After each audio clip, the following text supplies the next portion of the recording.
Hey everyone, this is Rocky from WeLearnChess.com, and in this video I'm going to look at a specific line in the Italian game, how to play against it as black. It's actually a line that gives you an advantage as black right out of the opening in almost every line, so it's good to know this.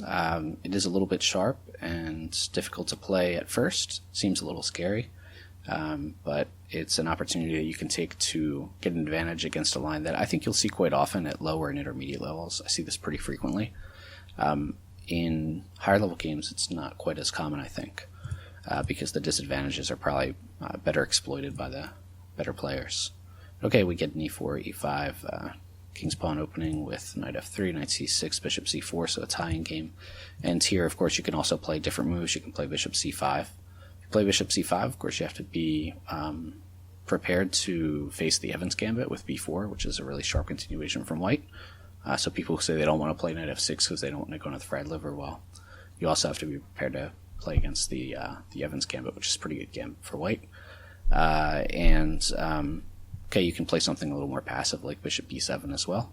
Then you have to be prepared to, I guess, be in a situation where it's going to be a little bit hard to free your pieces and you'll have a space disadvantage. And just getting your pieces to good squares can be a little bit of a challenge. But if you like those sort of positions where you build up slowly, then you could play that. But in this video, we're going to look at knight f6 because it's the only move that applies to the line we're going to look at. So the line we're going to look at here is just castles for white, leaving this pawn on e4 for the taking. And this is, right now I'm in the chess.com master games database, so only the master games are showing. This position's been reached about 1,000 times. And it's interesting that taking the pawn is actually scoring the best for black. Usually you don't want to go pawn grabbing in the opening, and usually don't want to move the same piece twice. But this is a special case because by taking the center pawn, you're going to do a couple of things. One is that you're going to force white to spend a tempo or two to get his pawn back. Two is that by getting rid of that pawn, this is probably more important, you're going to have more freedom for your pieces in the center. So a lot of times this e-pawn restricts a little bit what you can do with your pieces, where you can put your bishops and things like that. So it'll be nice to have that mobility. Of course, white is also going to have a little bit easier time freeing up his pieces as well. But you're going to see in a lot of these lines that black usually comes out of the opening, surprisingly, with a development advantage, even though he's moved the same piece a couple times. And that's because white's going to end up moving the same piece a couple times and actually trading those pieces off. So the most developed pieces that white has might come off the board anyway, this bishop and this knight specifically. So let's take a look here. Now, of course, I realize that this knight takes e4 has only been played 63 times in the master database, but the really high win rate for black, 54% for an opening against an e4 opening, is pretty crazy. So even with this relatively small number of games, I think it's something worth looking at. It's also the best move according to Stockfish 7, with all other moves giving white all other reasonable moves giving white a slight advantage, and that you'll should be able to equalize as black, but it will be a little bit more difficult. So you should go ahead and grab this pawn. It's the long story short. And we can take a look at some of the lines. I'm going to switch over to the analysis board where I can move the pieces around, so just give me a second here. Okay, so let's put the position on the board: e4, e5, knight f3, knight c6, bishop c4, knight f6, and castles.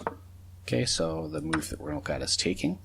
And I'm intentionally not putting the computer analysis on here because I wanted to try to go through this from my memory, because it's helping me that way, but also you can always take a look at the computer analysis a little bit later. So there's some different moves here. I just played a game online that made me think about this line again, and a move that I've seen sometimes is bishop d5. This isn't that great because even though black has moved a piece a couple times in the opening, now white has done the same thing. And although I hadn't looked at this in a while, it was pretty easy to find the best move here, which is just knight f6, because now you're hitting this bishop. And the bishop feels a little bit silly now, I think, because what's it going to do if it retreats? It was just a complete waste of a tempo to put it on d5. So I think really only two moves make sense here. One would be taking the knight, or the other would be playing knight to c3 so that the knight can take back should you take this. In either case, you're going to get the bishop pair as black, and the center of the board is already a little bit open, a little bit more than it normally would without the pawn on e4, and probably with this e5 pawn coming off the board. So it's nice to have the bishop pair here. Also, one other point I should notice that you don't want to really worry about defending this pawn on e5. A lot of times you don't want to waste a move playing like d6 because you're going to cut off the diagonal for your bishop. And your bishop wants to be either on d6 itself or on c5 in most lines. And you also want to make sure you develop quickly so that your king doesn't get caught in the center. So I think d6 is a move that I would have played and probably have played a lot just because it feels safe. But you just want to give up this pawn and make sure that you're developing because, again, you're currently up a pawn. So when white gets this pawn back, that's really all that white had. The best that white has is just getting the pawn back. I think Krzysztof Salecki said that, International Masters, the Chess Explained channel, has mentioned in similar lines. I don't know if it's exactly this, where white can basically just get the pawn back. Sometimes white gets a little bit of an initiative or finds some way to get a little bit of compensation, but it's probably not enough to justify the opening. So, okay, so here in my game, I know my opponent took. We can quickly look at knight c3. I didn't look at it too much, but here I would grab this bishop pair, and here in this case, I think this. I'm going to go against what I just said. This might be the only line where it makes sense to actually play d6 because yeah, what is white going to do against this? I mean, he can't really attack this pawn right away because if he does, you can play for this pin. And just taking advantage of the fact that white got a little too over-aggressive in the opening, and he can't even take this pawn because then he's in a lot of trouble here on f3 here. And even if he plays rook e1 to play for the pin, you could probably play bishop e7 or even f6 because he doesn't have a fast way to boot this knight. And he doesn't have a light square bishop anymore to try to do some kind of fancy sacrifices on f7 and remove the pin with the knight that way. And take note here too that if white doesn't do that, which he shouldn't, let's just say he develops or something like that, I'm not sure what best is him, you're going to get a bishop quickly to e6. You can even play your bishop here to e7 and give the bishop pair back, but you're not giving up your good bishop. So even if something like here and takes, even knight takes is interesting to try to transfer it over to the queen side, and not having your queen on the same file as the king is interesting, but queen takes is also interesting to sort of slow down the plan of d4. So I think either one is realistic, or both of them have their rationale. I think you should be okay in either case because you're going to castle quickly. And notice that you have this central pawn chain with pawns on dark squares, and you have a light square bishop to complement that on this nice diagonal. Or if it comes out to e6 and comes on this diagonal, or it could fianchetto if you wanted to, although it'd be a little bit slower. In either case, you're up a solid pawn, and it is a solid pawn. I don't really see any way that white can stir up trouble because you're going to be able to castle so quickly, and it doesn't seem like there's some major attack brewing here that I can see. You'll also be able to get your pieces in, again, because there's no pawn on e4, you might be able to put your bishop on f5. You should be able to swing your knight over. You have defensive resources. In some lines, you might even want to castle long, although I can't imagine that that's really necessary to give white some sort of idea about maybe pawn storming. I think just castling short and just using your free-flowing development and playing normal chess, and you're just up a pawn. So, yeah, I don't really see anything here for white. So because of all that, then in this position, you probably should play d6. And I have a feeling if we check with the computer, that's probably the best move. But yeah, in most other lines, you're going to give up this pawn freely just so that you can get castled. So that was a special one. So that's the knight c3 line. But I think mostly you'll just see people take this bishop because they'll recognize that they can get this pawn back immediately, that they're going to open up the e-file, and that they're going to damage your pawn structure. So at least... and I think psychologically, by moving that bishop like that and then having it hit, I think it will be a lot of reasons for white to take that pawn. So you'll see that most frequently. So here probably knight takes makes the most sense with rook e1 to come shortly. Here you have a couple logical moves. The bishop, the dark square bishop, again, always kind of is choosing between d6 and c5. And I think if you let the computer analysis run for a while, they'll both come up as probably the top moves. Also, bishop e6 makes some sense just because you're blocking off the e-file in a more stable way. It's nice to put this bishop on the e-file because it's protected by a pawn, so at least you can take back if need be. But there's some sense to moving the dark square bishop first because you want to get castled, and of course you have to move that. I actually like bishop d6 a little bit better. I think Stockfish 7 slightly prefers bishop c5, especially because if you know that this rook is going to come on the e-file, if your bishop is on c5, it's looking at this vulnerable f2 square. And after you get castled, which is going to happen probably on the next move, or close to it, at some point after this knight moves, you might be able to play knight g4 and queen h4 or queen f6, and you'll have a lot of pressure on these weak points. Doesn't mean you're going to win something, but you might force some concessions by white. For example, at some point if white has to play g3 to protect against threats, and he doesn't have a light square bishop, then his light squares around his king are going to be weaker. So, okay, so here either rook e1 or maybe d4 would make sense. d4 with the idea of potentially creating this pin. But here, just castle. You could also try to play bishop e6, but I think the longer you avoid castling in a lot of lines, you're playing with a little bit of fire. Probably you'll see d4 because that opens up the bishop. You could play h6 if you want. The pin I find the pin to be a little bit annoying, so I'd probably consider this. There shouldn't be tactics at the moment. You can always chop this knight if you want, but I would prefer to try to keep the bishop pair as black and not give it up so easily. I would imagine, without looking at this, I don't think I looked this far, that queen f3 is a reasonable move, or perhaps developing with the knight. It also might make sense to push the c-pawn first. Yeah, I'm not sure which one would best. I would imagine that all of those moves are towards the top of the evaluation. Note that white is not setting up a threat yet of bishop takes at h6 because the queen has the knight. So, like bishop takes, let's say just for the sake of something like c5, trying to undermine the knight a little bit. This doesn't work yet, obviously, because the queen is covering it. But it is important to remember that tactic once you played h6, and if your queen ever gets off the dark square, like if it goes to d7 or something like that. Here I'm not really sure what white should play. I think that there probably still are some sharp continuations, but you've got some moves coming up as black that I think will be pretty natural to play.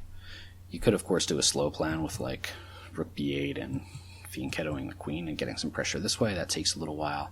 More natural probably would be to put this bishop on e6, just to keep an eye on the d5 square so that can't be pushed too easily. That's especially makes sense, I think, when your pawn is still on c6. Also, you don't want to probably just play bishop d7 and again allow the easy trade for the bishop pair. Of course, this knight is really good on e5, so at some point you might have to chop it. But there might be a way to drop the knight back and try to trade it for the knight. Also, I think hitting this, like for example, if white wants to try to defend this, he's going to get an isolated pawn. So in addition to your probably, I think I would say, at least even development, and having a little more freedom for your pieces than you usually do as black, add to that now white has a clearly identifiable weakness in the isolated queen's pawn, then it's something else you can try to play against, maybe with something like just c6 and bishop b6, and then maybe even putting the knight right on d5 would make a lot of sense. Just to blockade the isolated pawn to make sure it can't leave, and then after some of the pieces get traded off, then try to win that pawn. So that might be one plan there. So that's why I think c5 is an interesting move to play, maybe either now or in the near future. So I think that line shows also that this whole idea of bishop d5 is nothing special for white. We've seen followed up with if white takes, and also after knight f6 if white takes, and if white plays knight c3, where black is at least equalized pretty effortlessly right out of the opening. And again, with a little more freedom for his pieces, and in both cases he had the bishop pair. So probably this isn't the way to go for white. Instead, I think that a move that you might see pretty frequently at lower levels is just d3, just booting this knight. I don't think there's anything wrong with just retreating the knight. Here, white could play rook e1 because in this position you don't have e4, whereas like without d3 played you might be able to do that. I don't know how that came up in some position. Like here actually you have d5. That's another thing to look at if the rook goes immediately there.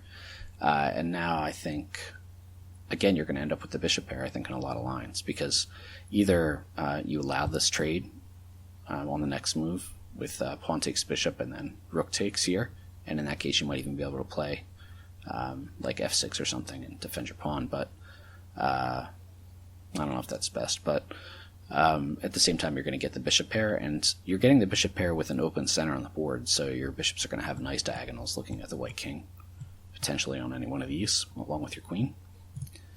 So usually white will probably move the bishop and hold on to it a little bit longer. But now we're in sort of like a Scotch Gambit, but there's one main difference between this and the Scotch Gambit. So if we go back, the Scotch Gambit is actually with d4 immediately, and then after takes, bishop here, knight f6, we get something like this. Oops. Sorry. d5, obviously.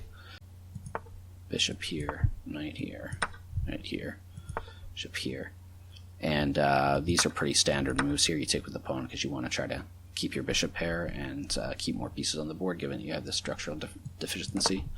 Castles here, bishop c5, and something like these are pretty standard moves. You could even castle here. There's no tactic with knight takes hitting the queen because this knight still has this bishop. So like if you can imagine knight takes, you could just take it off the board, and then if bishop takes, then knight takes. So there's no win of a piece there. You don't have to drop the bishop back to b6 quite yet, although you do have to look out for that tactic. So something like this, the difference between this and what we're going to look at in the other line is that this f2 square isn't nearly as weak. One, because the rook is still defending it, and also because the bishop quickly got out to this e3 square. However, in the line that we're looking at here in the Italian game, in this particular line, castles, takes, and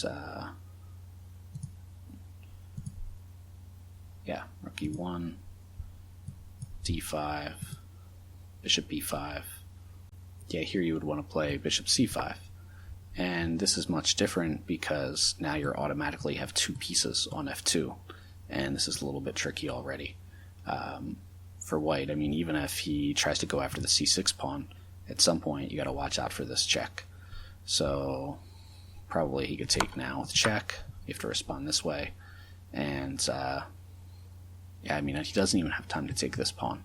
So probably he can't play d3 here either. That's another interesting point because you can just take with the knight and you're hitting the queen. You could also take with the bishop, but then you're going to give two pieces and a pawn for the rook, so probably taking with the knight makes more sense. And again, when you get this check on e5, you're going to be able to block with the e6 bishop and castle. And even if he wins this pawn on e6, so say something like this, where, say, takes, well, he has to waste a move now with the queen. I'm not even sure. I guess putting it here makes sense. Now you have discoveries, so, geez, this looks terrible. Yeah, I mean, you could probably even take this pawn. This is terrible. So d3 is no good, so he's got to play d4, which blocks off this diagonal. You can just take this pawn. And, yeah, here, I mean, you don't have to worry about holding on to all of your pawns, because what you're going to get now are really nice bishops, probably on adjacent diagonals, and you're going to be castled quickly, and you're going to, you're just kind of a nice development advantage and probably better pieces. Here, for example, if white wants to try to take a little bit of advantage of the pin and get a pawn back immediately, you have a couple moves. You could just castle, but when I was looking at this with the computer, it made an interesting move with f5. So the idea with f5 is that he probably shouldn't even take this. Now, I would be tempted here in this position to straighten out my pawns. This looks a lot nicer. The knight doesn't have to move just yet because of the pin, but it's probably going to have to move. I'm going to be able to castle next. This feels pretty nice. However, there's actually something to be said for f takes. It's probably even the better move. One, you're taking towards the center, so that's a pretty standard thing. But two, you're going to see that this f2 pawn is really weak. So let's just say,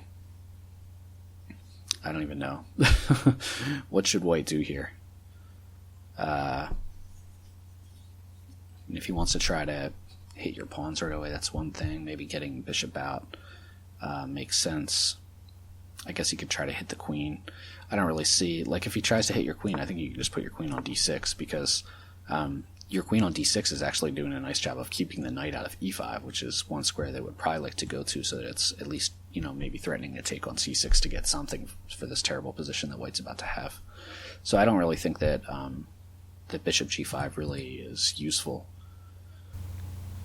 I'm not really sure what else White could do here. I mean, obviously he could take this pawn. Maybe he should, just because he should probably get at least one of the pawns back. He was down 2 pawns at that point.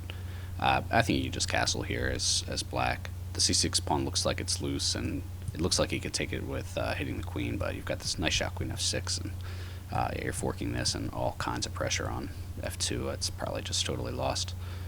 And if he can't take the c6 pawn there, then he's probably in trouble. He can't get his bishop out with tempo here in this line. And if he had done this first, then again, putting the queen on d6 is going to keep the knight out of e5, and it's also going to protect the c6 pawn. So in all these lines, you just have 2 beautiful bishops. You're going to have a nice strong center. You're going to be up at least 1 pawn. So something like this, and just castle, and again, you're extracting f2, you got the open f file, you have 2 beautiful bishops. Oops. Also your queen. That was a terrible diagonal. You have just really nice control of the position, and you have an extra pawn. So I forget who said it, but I don't know if it's Ben Feingold, but he might be quoting someone else when he says black has the pawn and the compensation. So yeah, obviously this is terrible for White, and he shouldn't play it, but he's played these subpar opening to begin with, so it's not totally unrealistic to expect that something like this could happen. So it's good to look at what you might want to play as black. So anyway, let's go back. Even on other moves, again, it's hard to see quite what. Maybe, I mean, if White wanted to do this just so that he could, like, let's say you pushed pass to have a protected passer, and he wants to just challenge this bishop. Maybe blockade this pawn if you were to take. Maybe bishop d6 is even better. That still looks bad for White. So yeah, so you basically can't take this knight. And you're going to castle next, and again, you've already got a semi-open f-file to work with. If he wants to do something else here, like just take this pawn, I don't even know if I would. I don't think I would take the knight for the bishop. Well, first of all, also because your knight is in a pin. I also don't think I would bother protecting this c6 pawn, because remember, you have 2 c pawns, so if you lose one and you end up playing c6 later to defend this pawn, it's not such a bad thing. You're still up a pawn at the moment, so I would actually just castle and get out of danger. So what if he takes this pawn? Yeah, he can't take that pawn. You're hitting the knight, and you're hitting f2 3 times. And also the queen is a safe distance away from the knight, so this is, again, terrible for White. Look at the development advantage that you would have there. And it's funny that black gets the development advantage when he grabbed a pawn in the opening. It's just so interesting. You don't usually see that in these openings, but in basically all of these lines we've seen that. So the problem with Rook e1 is that you can just play this tempo gaining move, and you should always be looking to play d5 in these kinds of positions, like the Giocco piano positions and the Scotch Gambit positions, where it's a little bit dicey in the middle.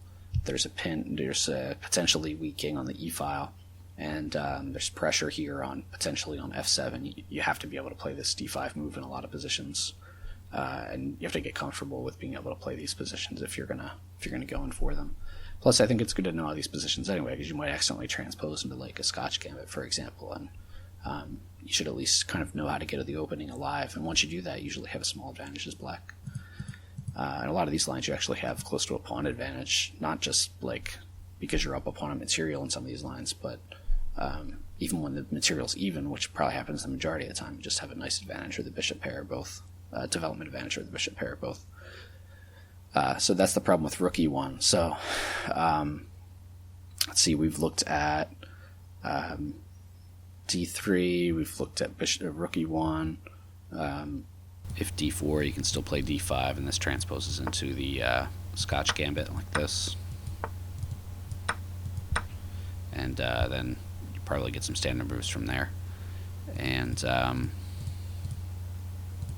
probably the only other logical move would be something like queen here, but again, that's similar to the rook on the file. And again, you can just play d5 and you get a similar position. Here probably I'd play bishop d6 instead of bishop d7, just because you want to probably have a little more protection to this this pawn here. So something like maybe doubling the pawns and probably bumping this knight, something like this, and you can just castle. And yeah, here again probably White would probably not want to take the c6 pawn just because of the initiative that black will get.